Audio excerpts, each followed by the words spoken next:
Chaque semaine, découvrez le parcours d'une prof de yoga pour vous montrer l'immensité des possibilités dans le monde du yoga. Pour ne rien manquer des nouveaux épisodes à venir, n'hésitez pas à vous inscrire à ma newsletter.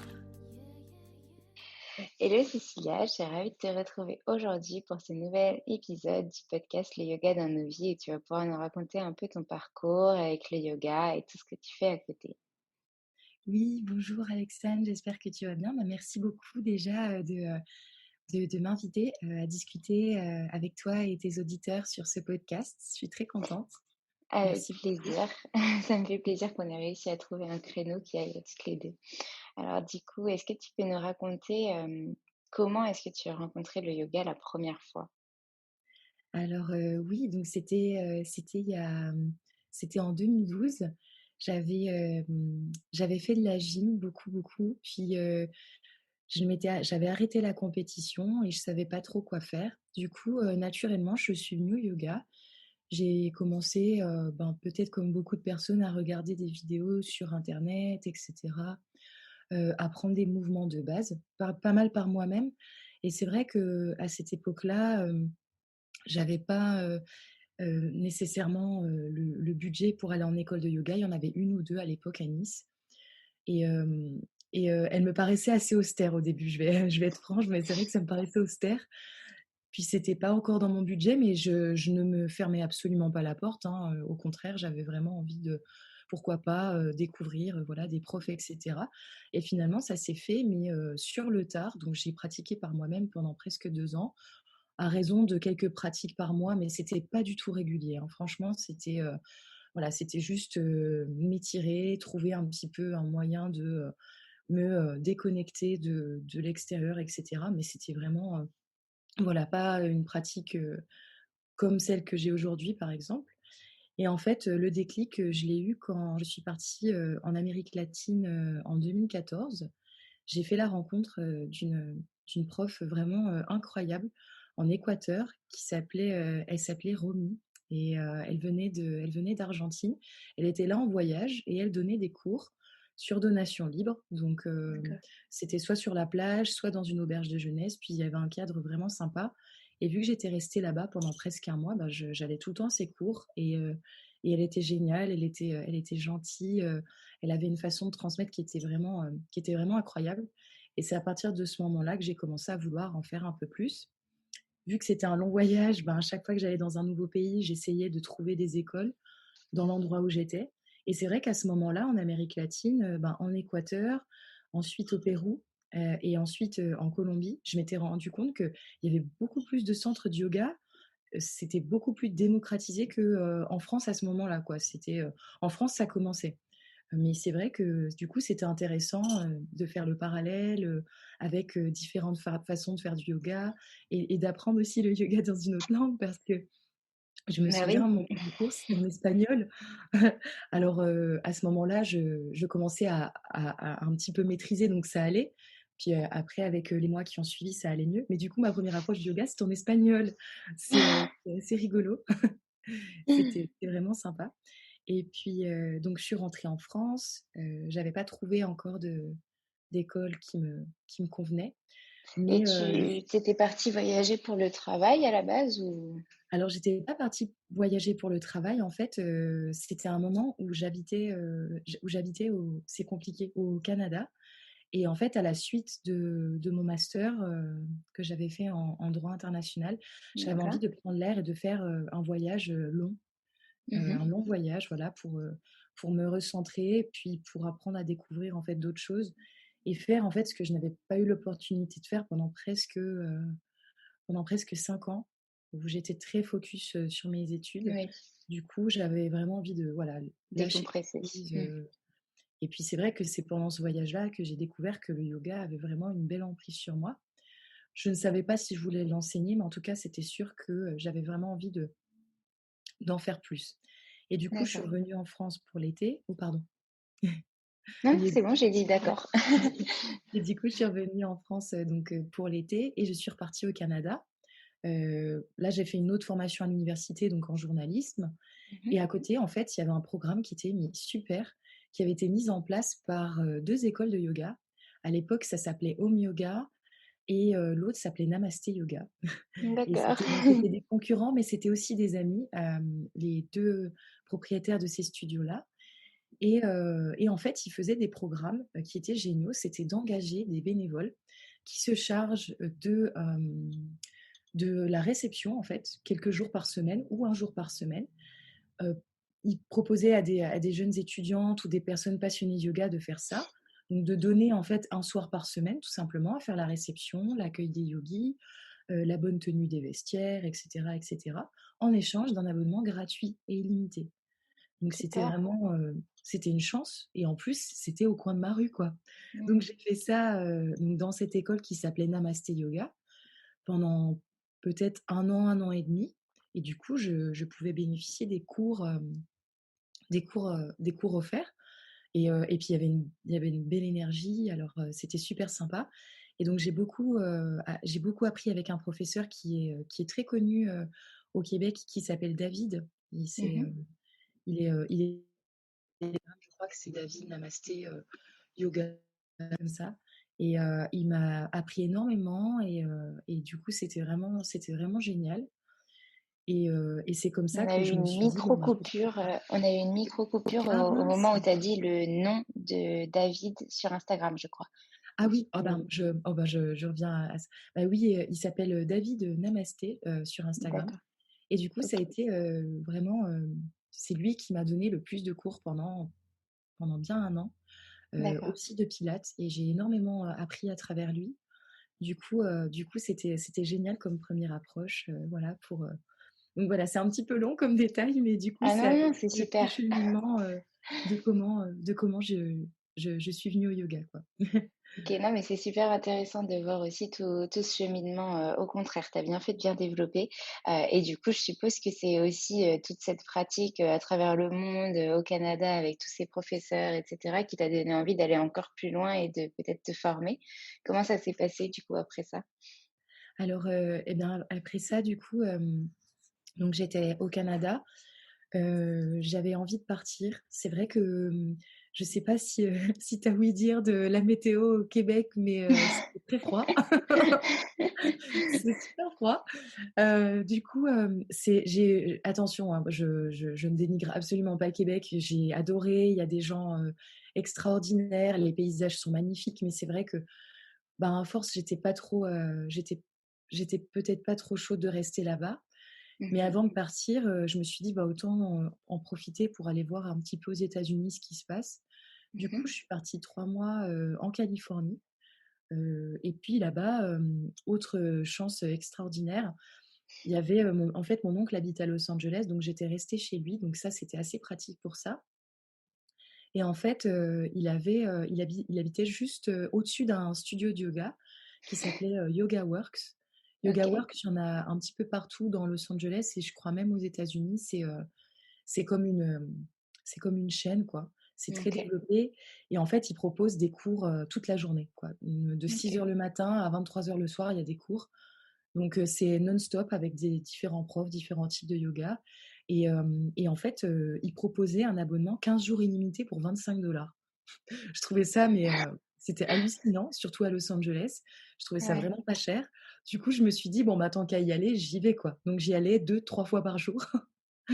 Et et du coup, ben, j'ai pu, apprendre, des nouveaux types de yoga, c'est comme ça que j'ai eu ma première approche avec le Kundalini, avec, le OK. Ashtanga, donc c'était super intéressant d'avoir aussi différents profs, différentes approches et du coup, à partir de ce moment-là, je me suis dit: «C'est vrai que ça pourrait être chouette de devenir professeur un jour», sans me presser, hein, essayer juste de trouver, Mmh. une formation, pour lequel je suis faite, et idéalement à l'étranger. Je me suis dit: «Pourquoi pas ne pas, enfin, pourquoi pas ne lier l'utile à l'agréable?» Pardon et puis du coup, je suis partie, j'ai attendu quand même, presque ah ouais, un an et demi et je suis partie à Bali et j'ai fait ma formation, à Ubud du coup. Donc D'accord. j'ai fait 200 heures. Et en parallèle de ça, du coup, tu travaillais, en tant que journaliste ou juriste? Tu faisais quoi, du coup, en parallèle de tout ça?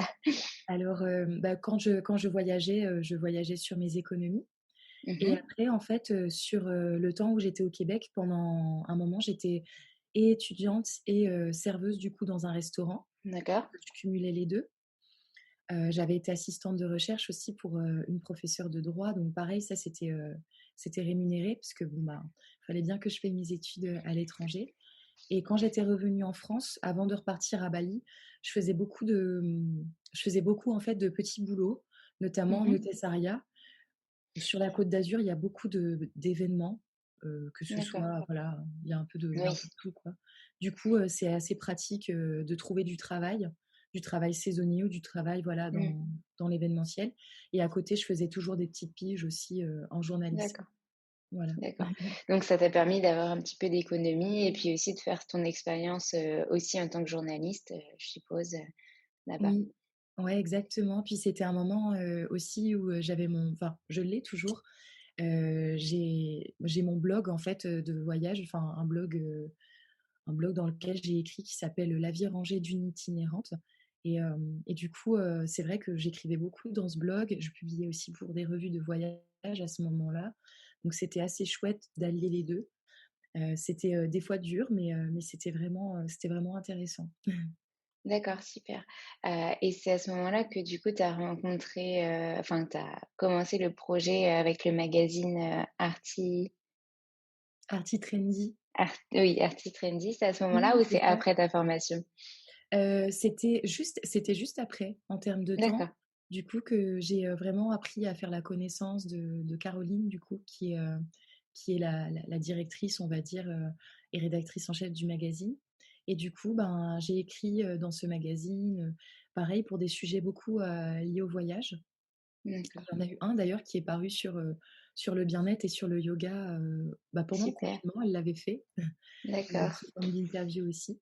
Et puis, là, depuis peu, c'est vrai qu'on ne sait pas trop encore, quels seront les projets pour le magazine, puisque c'est vrai que la rédactrice en chef a accouché il n'y a pas longtemps. Mmh. Donc, voilà, on va attendre peut-être pour 2021, il y aura quelque chose de sympa. Sachant que c'est très lifestyle, on peut parler de bien-être, et cetera, mais c'était beaucoup, voilà, les restaurants, les sorties, concerts, du Mmh. coin. C'est vrai qu'avec le covid Ouais, aussi, c'est compliqué de créer du contenu c'est et des ça. sujets sur des thématiques Sur de l'événementiel alors que voilà, qui voilà, sont tout est un bloquées peu pour le fermé. moment.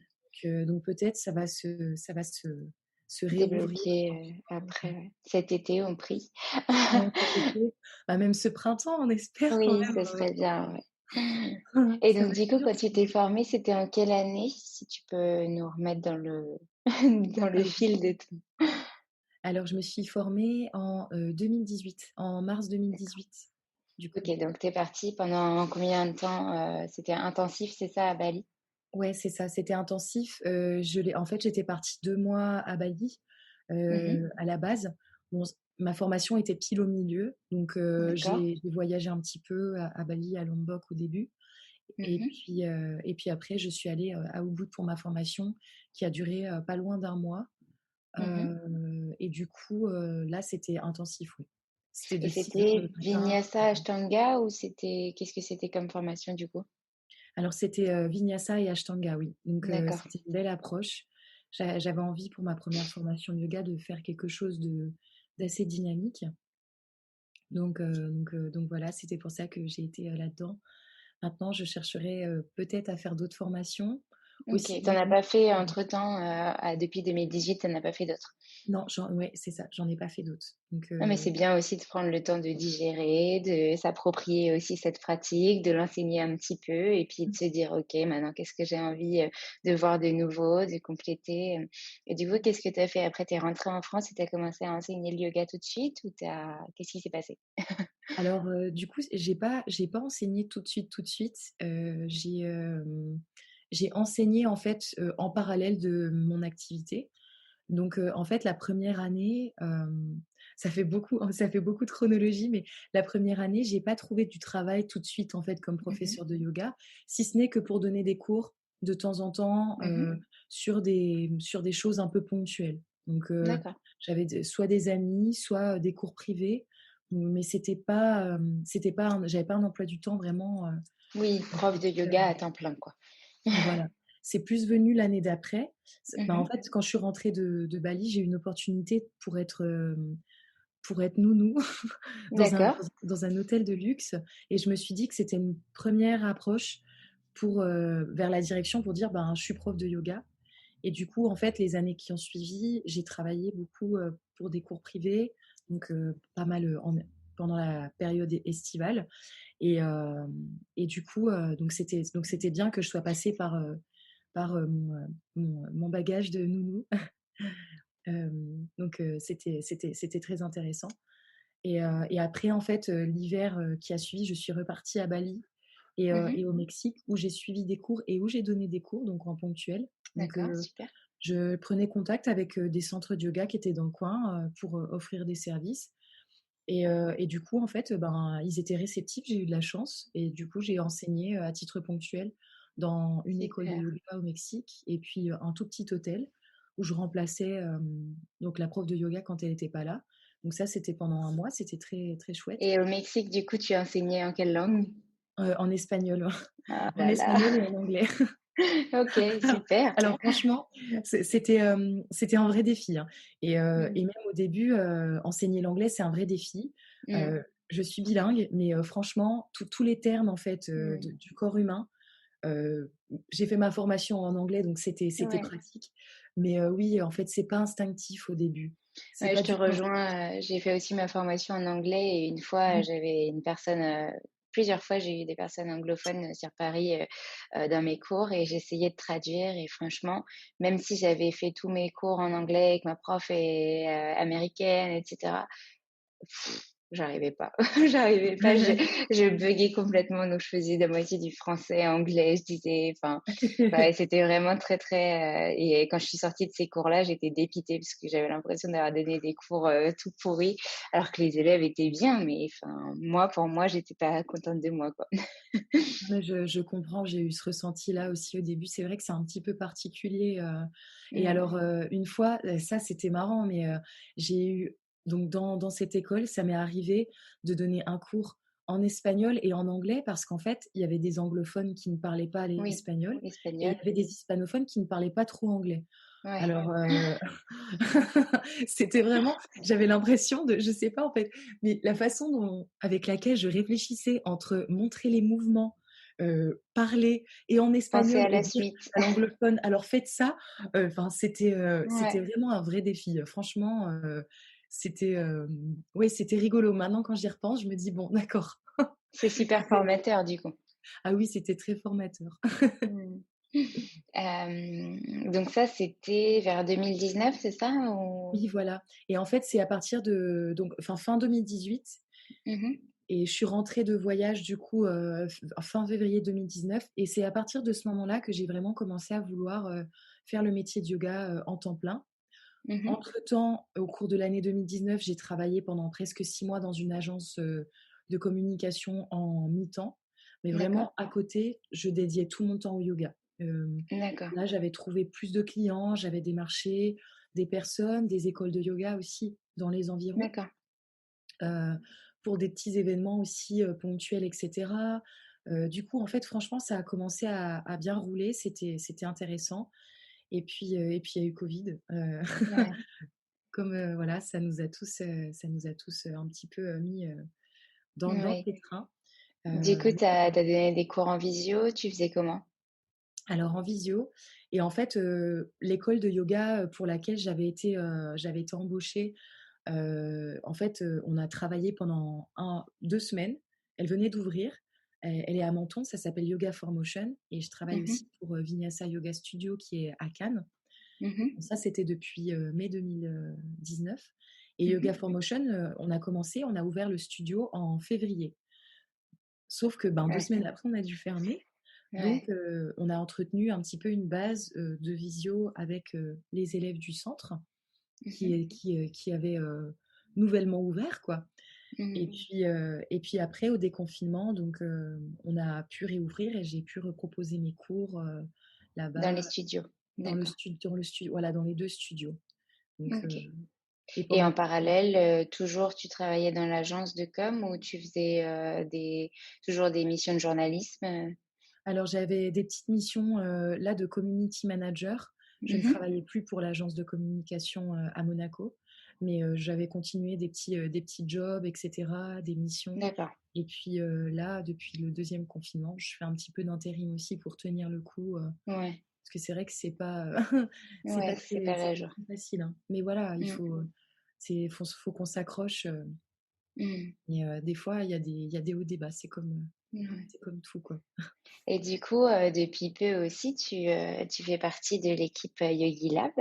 Oui. Est-ce que tu peux nous en parler un petit peu?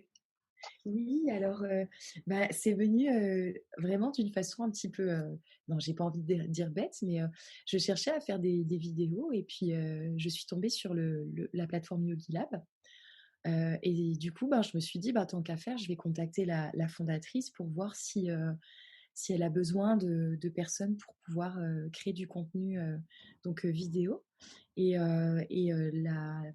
Et Tiphaine a été très réceptive, donc, ça a été chouette et puis, bah, on a lancé un petit peu, la machine.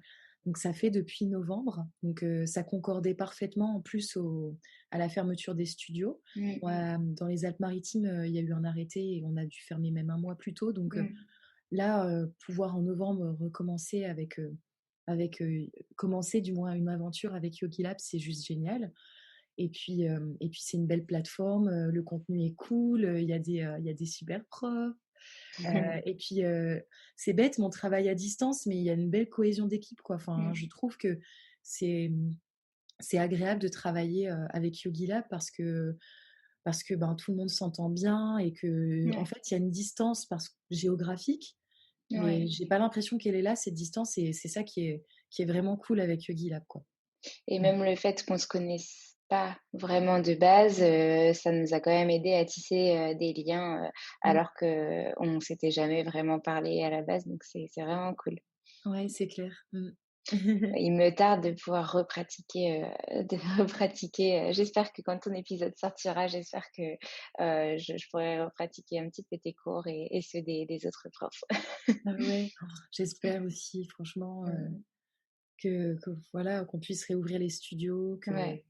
parce que c'est vrai que même, même je sais pas, peut-être tu ressens ça, mais moi les élèves que j'ai à Nice, où je donnais des cours en extérieur et cetera, au début là du deuxième confinement, ils étaient réceptifs au Zoom et cetera, mais ça s'essouffle à un moment donné. Un petit peu, Les ouais. gens Ils les sont gens moins ils motivés et puis c'est surtout, j'ai l'impression, la rentrée de janvier est très intense, au niveau du travail pour un peu tout le monde et donc du coup, le ça fait comme un petit peu en septembre où on prend un tout petit peu moins le temps de se faire du bien, et motiver les élèves à se dire: «OK, prenez 1 heure par semaine pour vous, c'est important pour vous», c'est parfois, compliqué, et on voit qu'ils ils viennent peut-être 2 fois dans le mois au lieu de venir, 1 fois par semaine. mmh, Ils sont un petit peu moins assidus parce qu'ils ont du mal à se motiver avec tout le reste, qui leur tombe dessus, avec cette rentrée, ouais. ouais, ouais, bien sûr, ouais, ouais, je comprends.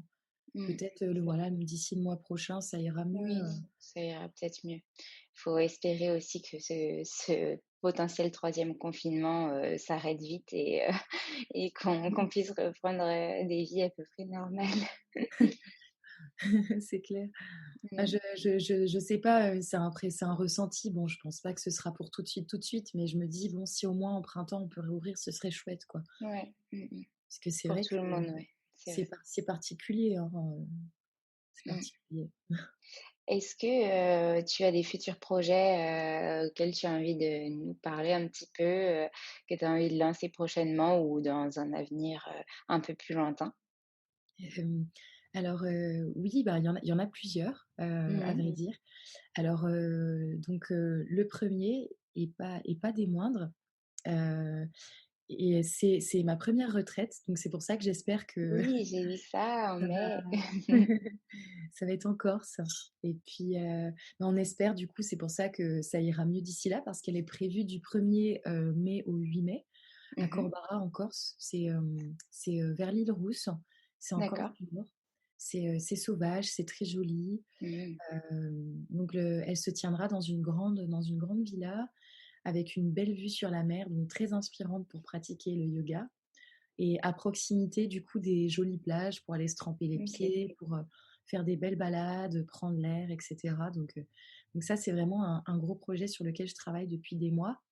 Hem et en fait, on le travaille avec, mon conjoint du coup qui sera le cuisinier. Heu, donc Super. donc c'est chouette, ouais, c'est vraiment chouette, de pouvoir faire ça les 2. Donc voilà, on espère que ça va bien se passer, Eh que ben, je croise fort les doigts pour toi, je touche du bois et tout ce qui va avec pour que ça puisse se réaliser. merci beaucoup, c'est gentil, c'est vraiment gentil. Et puis, là, pour d'autres projets, je continue à mettre du contenu sur YouTube et puis aussi du contenu sur YogiLab, bien évidemment. Donc ça fait partie, maintenant du quotidien de yogi, avec, les salles de sport et les studios de yoga fermés. Voilà, c'est pas mal Mmh. ça. Et puis sinon, en fait, il y a 2 autres petits projets annexes, enfin qui sont quand même importants pour moi et pour lesquels, heu, pour lesquels j'ai beaucoup d'attachement et j'apporte beaucoup d'importance. C'est un projet de podcast aussi. Mmh. Voilà, j'ai commencé à écrire. Il y a plein de petits, aspects techniques et cetera pour lesquels je ne suis pas encore familière, mais voilà, je laisse le temps au temps. Hem j'ai hâte de pouvoir commencer à publier des petits épisodes, et puis faire part un petit peu donc des pensées d'une yogi. Ça peut être aussi, très lié, voilà, au yoga. Ça va être très lié aussi à, comment dire? Au développement personnel, à des expériences personnelles, un petit peu de méditation. Vraiment l'idée ce sera, voilà, j'ai pour mantra, pour idée de que ce podcast soit vraiment pour, écouter et que ça fasse du bien. Voilà, Super. Hem, c'est vraiment, voilà, se faire plaisir en écoutant. C'est un format qui est très intéressant, le podcast. Mmh. Donc voilà. Bah, j'ai hâte, d'écouter les premiers épisodes, tu me diras et puis si tu as besoin d'aide pour la réalisation, on pourra en parler aussi, pour se donner des petits tips. Je trouve que c'est toujours bien de partager entre créateurs de podcasts, nos bonnes idées, nos petits bons plans, et puis, s'aider, pour, les petites galères qu'on peut avoir avec les montages, les machins comme ça. Donc oui, très beau projet et l'autre projet dont tu voulais nous parler? Alors, et l'autre projet, là, ça c'est plus sur le long terme, mais j'ai commencé à y réfléchir sérieusement et puis à commencer à mettre un petit peu ça en place. Ce serait de créer des petits programmes, en fait, des programmes mensuels avec, un e-book, et puis, des pratiques, en vidéo pour pouvoir, proposer, voilà, que ce soit à mes élèves ou des yogis en général, voilà, qui aiment pratiquer, tout simplement. Donc de proposer du contenu tout simplement, vidéo, et un e-book. Donc les vidéos, ce sera très al enfin je pense, j'ai pas encore réfléchi ou défini la façon dont je vais le concevoir, mais voilà, l'idée ce sera d'alterner entre des pratiques dynamiques, avec des pratiques un peu plus douces et restauratrices. Ce sera vraiment, voilà, j'ai pas encore défini, il y a plein d'idées en fait, mais c'est juste qu'il faut que je les mette sur papier, que j'essaie de voir ce qui est réalisable, à court terme, ce qui est réalisable à moyen et à long terme. Donc voilà, c'est vraiment, donc voilà, c'est plus sur le long terme, mais je pense que j'y verrai un petit peu plus clair, on y verra un peu plus clair, vers le printemps, Mmh. le temps de réaliser, de créer, de mettre en place tout ça, quoi. Voilà. Super, bah, c'est un beau projet aussi et c'est vrai que ça va prendre forcément du temps, pour que ce soit, quali et comme tu veux, mais tu vas y arriver, il y a pas de raison. Merci beaucoup, c'est gentil. Est-ce que tu avais un petit message ou quelque chose que tu voulais rajouter, un message à faire passer pour, terminer, à tes élèves ou à nos auditeurs, Franchement, quelque chose pour lequel j'attache beaucoup d'importance, en ce moment, c'est, d'apprendre à suivre son cœur tout simplement. De pas se laisser guider ni par le jugement, ni par la pression de pas pouvoir le faire et cetera. C'est juste, en fait, essayer de suivre votre cœur, vos intuitions et puis, d'aller à fond et de jamais perdre de vue que, on finit toujours par y arriver, donc voilà, c'est plus, ça, en fait. C'est un petit message, mmh, je sais pas, porteur, voilà, ouais, d'espoir peut-être, surtout d'espoir, ce que pour le j'allais dire, bien-être. ouais. Mmh. surtout avec le contexte qui est pas Ouais. facile. C'est en ce moment, franchement, j'ai une amie qui est psychologue, pardon, hem, aux États-Unis et elle est prof de yoga aussi. Elle m'a dit que en fait, les États-Unis traversent une crise de la santé Mmh. mentale qui est absolument gravissime, dont on ne parle pas et je pense qu'elle existe aussi en France, surtout en ce moment. Oui. Donc le Mmh. yoga, c'est une belle façon, en fait, d'apprendre à écouter son cœur plutôt que sa tête et Mmh. et c'est d'une ultime importance, surtout en ce moment. C'est pour ça Mmh. que les studios qui sont fermés, bon oui, d'accord, mais c'est vrai que les gens, ils ont particulièrement besoin de se retrouver, de se reconnecter, et de et de s'éloigner, en fait, au final de ce qui peut être, de ce qui peut paraître Oppressant. anxiogène, Mmh. quoi. Donc Mmh. voilà, si je voulais en finir, voilà, avec ce podcast, c'est vraiment écouter son cœur et puis, heu et puis ses intuitions et puis apprendre à s'écouter aussi. Apprendre à Ouais. s'écouter. Je suis d'accord avec toi, je te rejoins sur tout ça. Un beau petit message d'espoir et d'amour pour tous.